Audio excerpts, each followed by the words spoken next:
Hey, this is Henry Sanders with another episode of Real Talk. We want to thank our investors at Park Bank. Thanks for everything you're doing, especially at this challenging time. We have a special guest today, Real Talk World. As someone that I haven't had on before on this platform. We've had him on our radio show before. Our good friend, Mr. Honor Among Thieves himself, the county exec, Mr. Parisi. How are you, sir? Hey, I'm great. How you doing? I'm good. Looks like are you at home? Is that home right now? Yeah, I'm at home right now, yeah. How's that going? It's interesting to say the least. And my 19 and 20-year-old daughter's at home. My wife is 2 rooms over running her business, and I'm doing a lot of my work from here, between here and my office. Well, at least your 2 daughters, they're in college now, or are they? Yeah, 19 and 20, yeah. But they both came back for the event. At least you're not homeschooling, right? So I'm That's homeschooling. right. That's try homeschooling, working, and then work with your wife all in the same house. It's a challenging time, but a fruitful time. We're enjoying at the Sanders household. That's good. That's good. Sanders household. So how are you holding up? I mean, a lot has gone on for the past couple of weeks. COVID-19 hit, and a lot of stuff's going on in the county. How are you feeling overall about what's going on? Yeah, I'm feeling pretty good, all things considered. I feel incredibly inspired by what I see in the community, by people stepping up and people watching out for one another, people doing everything they can, whether they're, first responders, healthcare workers, or folks who are just able to stay at home and abide by the safer at home orders. Every piece of what folks are doing is incredibly important. Yeah. And so I know in Milwaukee County, they are, they're having huge issues right now, especially when it comes with the African American community. Are you seeing that? Are you keeping the data here in Dane County the same way? Are you tracking what's going on with communities of color? Yeah, we're looking at data, and I don't have the precise numbers in front of me, and our sample size is what it is. It's not necessarily a scientific sampling because we have the results that we have, but so far, the positive results roughly mirror the makeup, the ethnic and racial makeup of our community. So we're not seeing at this point the disproportionate impacts that we're seeing in Milwaukee and other cities. Well, that's good and bad. The good thing is that we're having an increase. Bad things, people are sick, right? So that's the bad thing about it. And I'm glad that you guys are keeping track of it. I'm wondering why the rest of the country is not. This is such a big issue we should be really seeing who this is really impacting, right? Yeah, absolutely. Well, we have some great folks here, our public health department and the data that they're gathering at the same time that they're doing some just a Herculean lift with the work that they're doing. And, one of the reasons I feel so inspired by what I'm seeing is, somewhat because of the view that I have of this situation. I see both the inside and the outside, right? And one of the things that we did early on in Dane County, partially because we were one of the first counties in the region to have a positive test, is we got ahead of the curve and we got very aggressive, both internally and in county government, but with our municipal partners, the healthcare community. Everyone really kicked into action and started coordinating our efforts immediately. People shut things down sooner than a lot of folks did around the state and in other states. And one of the things that gives me a lot of hope is the fact that we were aggressive initially and that we have amazing lines of communication between partners at all levels. That doesn't mean that this is going to be easy, and it doesn't mean it's not going to get worse before it gets better. But I do have relative confidence that if people can stick with these very difficult social distancing requirements that have a lot of collateral damage that comes with them, that we can do our part to mitigate the damage. And as we know now, we're all very familiar with the term flatten the curve. But it is really our biggest, the biggest potential that we have lies in making sure that we adhere to social distancing and don't overwhelm our healthcare system. And so far, I think we've been doing a good job. We need to tighten it up. People need to continue to take it seriously, especially as this drags on. That's the tough part, right? It's easier to do for a few days or a week, but we're going to be in this for the long haul, and we're all going to have to pull together and do the social distancing while at the same time doing everything we can to look out for our neighbors, because a lot of people are hurting because of losing their jobs, having to stay home, et cetera. Yeah. So, are you keeping up with what's going on in the Dane County Jail at all? Do we know how's this impacting them? I know people usually don't talk about what's going on in the jails or prisons, but that has to be an issue too. People being in such close quarters.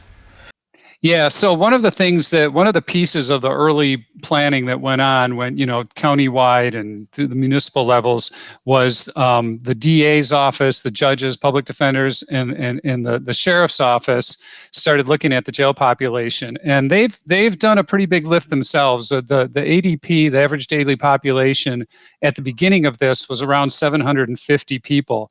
And the last time I checked in with the sheriff, they were under 500.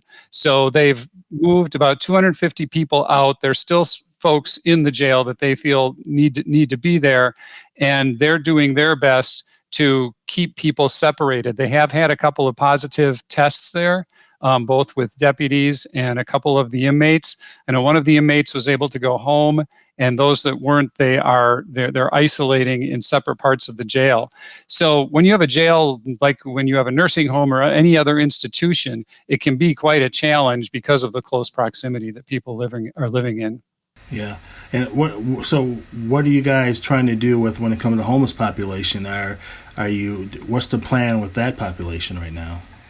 Yeah, so that was one of the first areas that we took a really deep dive into, because what we want to look at and needed to look at is folks who are more vulnerable, who may not have a place to go, who may be in situations where they can't practice social distancing. And when you look at our homeless population, when this thing started, there's the men's night shelter at Grace Episcopal, then there's some overflow shelters. Those places were packed. If you look at the Beacon Day Resource Center, that place was packed. So what we had to do is as quickly as possible get in and get people alternative places to stay. So working with the Salvation Army, so across the street from the Beacon on East Washington Avenue is the Salvation Army, and they have the night shelter for women and women with families. What we did there is we immediately went in and moved all of the families into hotel rooms. What that did is it freed up enough space at the Salvation Army so that they could achieve social distancing, proper social distancing for the people who were remaining in that nighttime shelter. And then it also allowed them to let people stay there during the day. And then the people we moved into hotels could obviously stay in the hotels during the day. So that relieved a lot of pressure from the Beacon, which is a daytime shelter. And then on the single men's side, we identified dozens of people who are vulnerable to more so to COVID-19 because of their health conditions, that if they got it, they would be a more vulnerable population. And we began moving those folks into hotel rooms too. And as of today, we have a little over 300 people who were homeless living in hotels. And what that has allowed us to do is to really free up a lot of space during the day at the Beacon so people can achieve social distancing there. And then for the remainder of the folks who are staying in the single men's shelter, we partnered with the city, and the city stood up the Warder Park Neighborhood Center to be the new men's nighttime shelter. And because of the reduced population and the increased space there, we were able to achieve 6 feet spacing for everyone, for all the guests who have to stay there.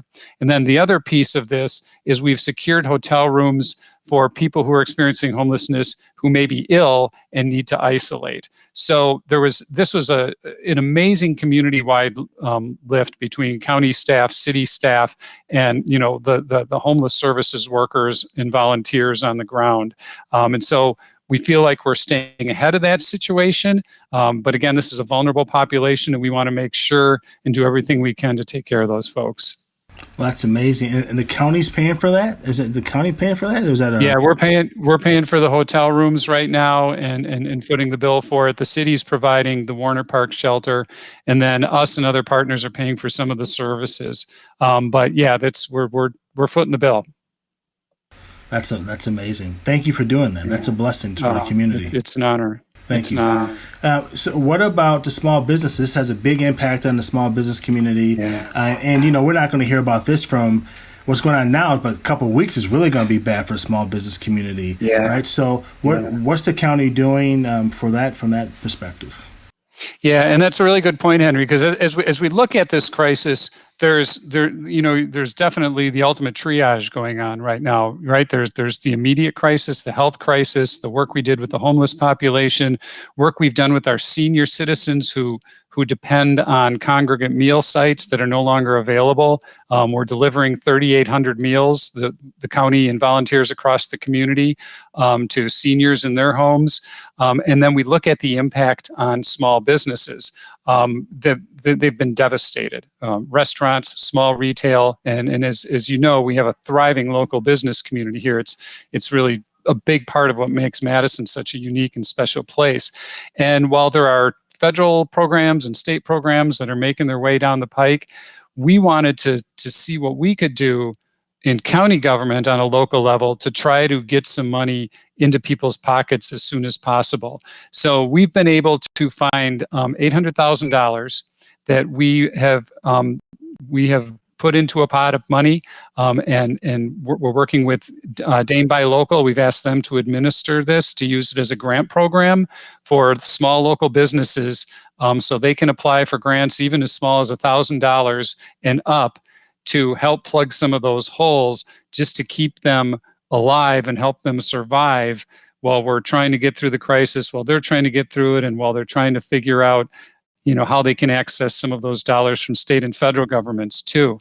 Because what's critical is we know people are hurting, they're going to be hurting, but we want to do everything we can to throw them a lifeline so they can at least survive through the worst of the crisis, so that when we're past it, when we're at a place where people can start up again, that their business is still somewhat intact and they haven't had to dissolve and start over again. So while the county government certainly doesn't have unlimited funds, we're looking everywhere we can to find those dollars and get them directly into the community as quickly as possible. Wow. Yeah, you said $800,000, right? That's a lot of money. 800,000. Yeah. That was from some money that we had that had formerly been some, this is getting, a little into the weeds, some federal dollars that were in a revolving loan fund. And recently the federal government gave us permission to take those dollars and distribute them as needed. So we felt that the best way to utilize those was to put it into a grant program and get it into the pockets of people who need it as ASAP. Any of the federal dollars that they just passed, the bill they just passed, does the county get any of that money to door storage, any more project like you just said? Yeah, tentatively, we're going to get money from there. There's the Treasury Department is still finalizing the rules. There's a question about what qualifies as a population of 500,000 or more, because that's the threshold for receiving dollars. We believe they're going to count us as that, because that's where we're at now. We're about 540,000 and not use the previous census from 10 years ago. We're waiting on the final word for that. And then we can use those dollars for direct relief for COVID-related expenses. So we're in the process of examining need and examining specifically what types of initiatives we can utilize those dollars for. Potentially nonprofits, you think? As you know, Dane County, we have about, 4,400 nonprofits in the county. You think potentially some of those funds go to nonprofits? Potentially. What we're looking at is the strict definition of what the funds can be used for. We're hoping that, especially if they're nonprofits that contract with the county, which many of them do throughout the county, that we will be able to help them, again, with COVID-related expenses.